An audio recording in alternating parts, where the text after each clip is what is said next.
تمہاری منزل یہ نہیں ہے کہ ڈگری مل جائے اور جاب مل جائے، یہ بہت چھوٹے درجے کی چیز ہے۔ میری، تمہارے وی سی صاحب کی، تم بچوں کی ایک ہی منزل ہے کہ یا اللہ تو راضی ہو جا۔ اللہ تجھے مرنے سے پہلے حاصل کرنا ہے، ڈھونڈنا ہے، پا لینا ہے، راضی کر کے مرنا ہے۔ لیتک تحلو والایام مریرۃ ولیتک ترضی والانام غضاب ولیت الذی بینی وبینک عامر وبینی وبین العالمین خراب ولیت الشراب من ودادک صافیا وشربی من ماء المعین السراب فاذا صح منک الود فالکل حین وکل الذی فوق التراب التراب۔ اللہ کو پاتے ہوئے جو سودا کرنا پڑے کر جاؤ۔ عبداللہ بن حذیفہ کو رومیوں نے پکڑ لیا، صحابی ہیں، ان کو آگ میں ڈالنے لگے تو وہ رو پڑے۔ تو لوگوں نے رومی بادشاہ سے کہا کہ یہ رو پڑا ہے، ڈر گیا ہے، ان کا لے آؤ، میرے پاس لے آؤ۔ ان کو واپس لائے تو رومن بادشاہ نے پوچھا کیوں روئے ہو، موت سے ڈر گئے ہو؟ کہنے لگے موت تو ہمارے لیے سب سے بڑا تحفہ ہوتا ہے، میں اپنی بے بسی پہ رویا ہوں۔ کہ کیا بے بسی ہے؟ کہ بے بسی یہ ہے کہ ایک جان ہے آگ میں گرتے ہی جل کے راکھ ہو جائے گی، کاش میرے جسم پر جتنے بال ہیں اتنی میری پاس جانیں ہوتی اور میں ایک ایک جان کو اللہ کے نام پہ قربان کرتا۔ آج مرنے کا مزہ نہیں آ رہا، اس پہ رویا ہوں۔ تو بادشاہ اتنا حیران ہوا، انہوں نے کہا تو میرا ماتھا چوم دے اور میں تمہیں آزاد کرتا ہوں۔ تو اس کا ماتھا چوما، انہوں نے چھوڑ دیا۔ 2000 سال پیچھے چلے جائیں، فرعون دنیا کا واحد انسان ہے جس نے کہا انا ربکم الاعلی، میں سب سے بڑا رب ہوں، اور اپنے آپ کے رب ہونے کا دعویٰ انسانوں میں صرف فرعون کا ہے۔ اس کی باندی مسلمان ہو گئی، موسیٰ علیہ السلام کا کلمہ پڑھ لیا، ایمان چھپتا نہیں، وہ پتہ چل گیا۔ فرعون نے اس کو پکڑوایا، اس کی 2 بچیاں، ایک دودھ پیتی ایک ساتھ چلتی، اور اس نے اپنے دربار میں کڑاہ میں تیل ڈلوایا، نیچے آگ لگوائی، تیل ابلنے لگا۔ جب وہ پوری طاقت سے ابلنے لگا تو اس نے فرعون نے اس عورت سے، اس باندی سے کہا یہ آگ تیرے سامنے ہے، جلتا ہوا تیل، موسیٰ کے رب کو مانے گی تو پہلے تیری بچیوں کو جلاؤں گا، پھر تجھے جلاؤں گا، اور اگر مجھے رب مانے گی تو تیرے گھر کو سونے چاندی سے بنا دوں گا، تیرے گھر کو سونے چاندی سے بھر دوں گا۔ اللہ کا پا لینا یہ میری آپ سب کی معراج ہے، اور اللہ کو کھو دینا میرے آپ سب کے لیے ہلاکت اور تباہی ہے۔ سنو اس نے کیا کہا؟ اللہ نے اپنی محبت کو ماں سے تشبیہ دی ہے، باپ سے نہیں دی، اور چھوٹا بچہ زیادہ ممتا کو لیتا ہے۔ وہ کہنے لگی فرعون یہ تو میری 2 ہیں، میری 100 ہوتی تو اللہ کے نام پہ آج میں قربان کر دیتی۔ فَقْضِ مَا أَنْتَ قَاضٍ، کر جو تجھے کرنا ہے۔ تو پاگل ہو گیا، غصے میں کہنے لگا اس کی بڑی بیٹی کو ڈال دو۔ تو انہوں نے اس کو یوں ٹانگوں سے پکڑا اور وہ چیختی چلاتی ہوئی تھی۔ ماں کا ایک بول اس کی جان بچا سکتا تھا، اور پھر گھر جا کے توبہ کر لیتی، وہ کہتی یا اللہ مجھے معاف کر دے، میں نے کلمہ کفر کہا۔ اس کو ٹانگوں سے پکڑا ہوا ہے، اس کے ہاتھ نیچے جھول رہے ہیں، اور وہ اماں بھی کہہ رہی کہ مجھے بچا لو۔ ماں نے اپنی آنکھوں سے بچی کو تیل میں یوں ڈوبتے دیکھا، اور پھر وہ ابھری جیسے مچھلی تلنے کے لیے، جیسے مچھلی تلی جاتی تو باہر آ جاتی، اوپر آ جاتی، تو وہ ایسے بلبلے اٹھ رہے تھے۔ وہ ایک ہی لمحے میں اس کی تو جان گئی، ایک آنسو کا قطرہ اس نے نہیں نکلنے دیا اپنی آنکھوں سے، اور اپنے دل کو جب مضبوط کیا تو میرے رب کی غیرت، میرے رب کی رحمت محبت حرکت میں آئی۔ اللہ نے ماں کی آنکھوں سے پردہ ہٹا دیا، اور ماں نے اپنی بیٹی کی روح کو نکلتے دیکھا، اور وہ کہہ رہی ہے اصبری یا ام فإن لک من الأجر کذا وکذا، ماں جی ڈرنا نہیں، صبر کرو، جنت تیار ہے، جنت تیار ہے۔ اور شروع معصوم بچی کو تو پتہ بھی نہیں تھا کہ کیا ہونے والا ہے، اس کو پکڑ کے یوں ڈالا، اس کی تو آہ بھی نہ نکلی، اور وہ مچھلی کی طرح تلی گئی۔ اب پھر ماں کا کلیجہ پھٹا، اللہ نے پھر آنکھوں سے پردہ ہٹایا، اور انہیں اپنی بچی کی روح کو نکلتے دیکھا، اور وہ کہہ رہی اصبری یا ام فإن لک من الأجر کذا وکذا، ماں جی تھوڑی دیر کا صبر، جنت تیار ہے، جنت تیار ہے، جنت تیار ہے۔ اللہ کو پایا سب کچھ پایا، اللہ کو کھو دیا سب کچھ کھو دیا۔ جب اس کو پکڑ کے لے جانے لگے، اس نے فرعون کو دیکھا، فرعون اس کی آنکھوں میں آنکھیں نہیں ڈال سکا، نظریں نیچے ہوں گی اس کی۔ کہنے لگی میری ایک بات مانو گے، میری ایک خواہش پوری کرو گے؟ فرعون نے پوچھا کیا؟ کہ جب میں بھی جل جاؤں تو میری اور میری بچیوں کی ہڈیوں کو اکٹھے دفن کرنا، باہر پھینک نہ دینا، دفنا دینا۔ فرعون نے کہا تمہاری یہ خواہش پوری کی جائے۔ انہوں نے کہا پیچھے ہٹ جاؤ، میں نے اللہ کو جان دینی ہے، مجھے دھکا دینے کی ضرورت نہیں ہے، میں اپنے اللہ سے ملنے جا رہا ہوں۔ سبحان اللہ، جب اللہ مطلوب ہوتا ہے تو موت محبوب بن جاتی، جب اللہ کی نافرمانی ہوتی ہے تو موت سے نفرت ہو جاتی ہے، مرنا عذاب نظر آتا ہے۔ وہ چھلانگ مار گئی، اللہ اکبر کا نعرہ لگاتی ہوئی، ہڈیاں ادھڑ گئیں، گوشت ادھڑ گیا، ہڈیاں باقی رہ گئیں۔ فرعون نے کہا ایک ہی جگہ ڈال دو، سب کو دفن کر دو۔ دفن 2000 سال کے بعد، بچیوں 2000 سال کے بعد، موسیٰ علیہ السلام کے 2000 سال کے بعد جناب رسول اللہ صلی اللہ علیہ وسلم دنیا میں تشریف لائے۔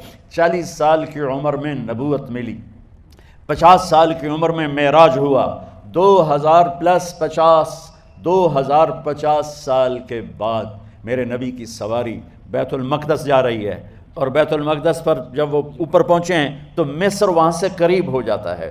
جب وہ اترنے لگے تو میرے نبی نے کہا جبریل جنت کی خوشبو آ رہی ہے، جبریل جنت کی خوشبو آ رہی ہے۔ کہاں سے آ رہی ہے؟ ابھی تو جنت اوپر ہے، ابھی تو اوپر جانا ہے، تو یہ زمین سے جنت کی خوشبو کیا آ رہی ہے؟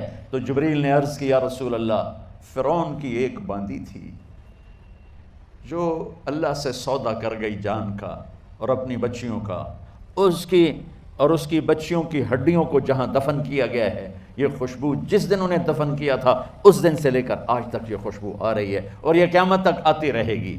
اللہ اپنے نام پہ قربان ہونے والوں کی یوں قیمت لگاتا ہے، پہلے اپنی منزل طے کرو، پہلے اپنی منزل طے کرو، پہلے اپنی منزل طے کرو کہ مجھے اپنی زندگی کی سے لینا کیا ہے۔ مجھے اللہ کو پانا ہے، مجھے اللہ کو پانا ہے۔ میں نے اللہ کی قسم، اگر اللہ راضی ہے تو پھر موت سے بڑھ کر کوئی تحفہ نہیں، اس سے بڑھ کر کوئی خوبصورت پیغام نہیں، اور اگر اللہ ناراض ہے تو موت سے خوفناک کوئی پیغام نہیں۔ عمر بن عبدالعزیز 3 بر اعظم پر حکومت کی۔ عمر بن عبدالعزیز، بنو امیہ، مروان 9 مہینے حکومت کی، اس کا بیٹا عبد الملک بن مروان 21 برس حکومت کی، اس کا بیٹا ولید 10 سال حکومت کی، اس کا بیٹا سلیمان 2.5 سال حکومت کی۔ اسی تخت پر بیٹھے عمر بن عبدالعزیز۔ پہلے تینوں نے اللہ کے شریعت کو قربان کیا حکومت کے لیے۔ عمر بن عبدالعزیز نے اپنے آپ کو قربان کیا اللہ کے لیے، حکومت کو پاؤں کے تلے رکھا اور اللہ کی رضا کو سامنے رکھا۔ ان کو زہر دیا گیا۔ جب ان کی موت کا وقت قریب آیا تو انہوں نے رجا بن حیوہ کو بلایا۔ سننے والی بات ہے بچوں، ان سے فرمانے لگے سنو، میں نے 3 بادشاہوں کو قبر میں اتارا۔ اب بچیاں تو قبرستان جاتی نہیں، ہم تو اپنے ہاتھوں سے قبر میں اتارتے ہیں اور اوپر مٹی ڈالتے ہیں اور اوپر اینٹیں ڈالتے ہیں اور پھر منو مٹی میں دبا کے واپس آتے ہیں۔ یہ منظر آپ بچیوں کے تو دیکھنے کا بھی نہیں ہے۔ وہ کہنے لگے میں نے 3 بادشاہوں کو مٹی میں ڈالا، لیکن ان کے کفن کی گرہ کو جب کھول کے دیکھا تو ان کے چہرے قبلے سے ہٹ چکے تھے اور رنگ ان کے کالے پڑ چکے تھے۔ ولید بن عبد الملک، سلیمان بن عبد الملک، عبد الملک بن مروان، عبد الملک باپ، ولید بیٹا، سلیمان بیٹا، یہ تینوں کا ان کے چہرے کالے ہو گئے تھے اور ان کا قبلے سے منہ پھر گیا تھا۔ اب میں مرنے لگا ہوں، مجھے پہلے ضرور چیک کرنا کہ میرا اللہ میرے ساتھ کیا کرتا ہے۔ پہلے تینوں کی ظلم کی حکومت تھی، ان کے چہرے قبلے سے کیوں ہٹ گئے؟ آپ کو عجب بات بتاؤں، ولید بن عبد الملک روزانہ تہجد میں کھڑے ہو کے 10 سپارے پڑھتا تھا، 10 سپاروں کی تلاوت تہجد میں کرتا تھا کھڑے ہو کے، اور قبلے سے چہرہ ہٹ گیا۔ سلیمان بن عبد الملک تہجد گزار، چہرہ قبلے سے ہٹ گیا، ظلم کیا، خون کو پانی بنا دیا، حکومت پر شریعت کو قربان کیا، رشتے ناتوں کو قربان کیا۔ اللہ نے قبلے سے چہرے، نمازیں منہ پہ مار دی، روزے منہ پہ مار دیے، حج زکاتیں منہ پہ مار دی، تہجد ان کے منہ پہ مار دی اور ان کے چہروں کو قبلے سے ہٹا دیا اور رنگ کالے کر دیے۔ عمر بن عبدالعزیز نے اسی سلطنت کو عدل سے بھر دیا۔ کیسی سلطنت کی؟ جب گورنر تھے تو 60 اونٹوں پہ سامان چلتا تھا، جب امیر المومنین بنے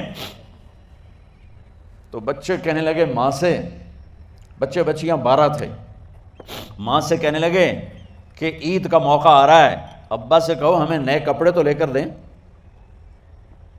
ان کی ماں کا نام ہے فاطمہ، بچوں کی ماں کا نام فاطمہ بنت عبد الملک۔ یہ دنیاوی سٹیٹس میں سب سے بڑی خاتون گزری ہے، آج تک اس کے لیول کی کوئی عورت نہیں آئی۔ دادا بادشاہ، باپ بادشاہ، 2 4 بھائی بادشاہ، 6 خامند بادشاہ، 7 نسبتوں سے یہ عورت شہزادی رہی ہے۔ حضرت عمر گھر آئے، بیگم نے کہا بچے کپڑے مانگ رہے ہیں۔ حضرت عمر کہنے لگے میرے پاس تو پیسے نہیں ہیں، تنخواہ میں تو مشکل سے روٹی پوری ہوتی ہے، کہاں سے لے کر دوں؟ تو تھوڑی دیر خاموش رہیں بیگم، پھر کہنے لگی آپ ایسا کریں اگلے مہینے کی سیلری ایڈوانس لے لیں، اس سے میں کپڑے لے لیتی ہوں اور روٹی کا خرچہ میں مزدوری کر کے گھر بیٹھے مزدوری کر کے چلا لوں گی، آپ 1 مہینے کی تنخواہ ایڈوانس لے لیں۔ حضرت عمر بن عبدالعزیز واحد خلیفہ ہیں جن کے دور میں 3 بر اعظم میں زکوٰۃ لینے والا باقی نہیں بچا تھا۔ یہاں لاہور بھی ان کی حکومت کے نیچے تھا، جنوبی اسپین فرانس ان کی حکومت کے نیچے تھا، کاشغر تک ان کی حکومت کے نیچے تھا، استنبول کے دروازوں تک ان کی حکومت تھی۔ 3 بر اعظم میں ایک آدمی زکوٰۃ لینے والا نہ بچا، اور اپنا حال یہ ہے کہ بیگم سے کہہ رہے ہیں پیسے کوئی نہیں، کپڑے کہاں سے لے کر دوں؟ اور بیگم طریقہ بتا رہی ہے کہ آپ اگلے مہینے کی تنخواہ ایڈوانس لے لیں، اس سے میں کپڑے لے لوں گی، اور چولہے کا خرچہ، روٹی کا خرچہ میں گھر بیٹھ کے مزدوری کر کے کما لوں گی۔ تو حضرت عمر کہنے لگے ہاں یہ ٹھیک ہے۔ باہر آئے وزیر خزانہ مزاحم، انہیں بلایا کہ بھائی ہمیں اگلے مہینے کی تنخواہ ایڈوانس چاہیے، یہ تنخواہ والے لوگ بیٹھے ہوئے ہیں تنخواہیں لیتے ہیں۔ اس نے کاغذ قلم آگے رکھ دیا، کہا حضرت یہاں لکھ کے دے دیں آپ 1 مہینہ زندہ رہیں گے میں تنخواہ دے دیتا ہوں، آپ مجھے لکھ کے دے دیں آپ 1 ماہ زندہ رہیں گے میں آپ کو تنخواہ دے دیتا ہوں۔ چپ کر کے اٹھے، ایک لفظ نہیں بولے، گھر گئے۔ حضرت اپنی بیگم فاطمہ سے کہا بیگم بچوں سے کہہ دو کہ باپ کے پاس کپڑے لے کر دینے کی سکت نہیں ہے، اور خزانے ایسے بھرے پڑے تھے کہ زکوٰۃ لینے والا کوئی نہیں تھا۔ عید کی نماز ہوئی، نماز کے بعد جب ساری فیملی ملنے آئی اور بچے بھی ملنے آئے تو ان کو دیکھ کر ان کی آنکھوں میں آنسو آ گئے۔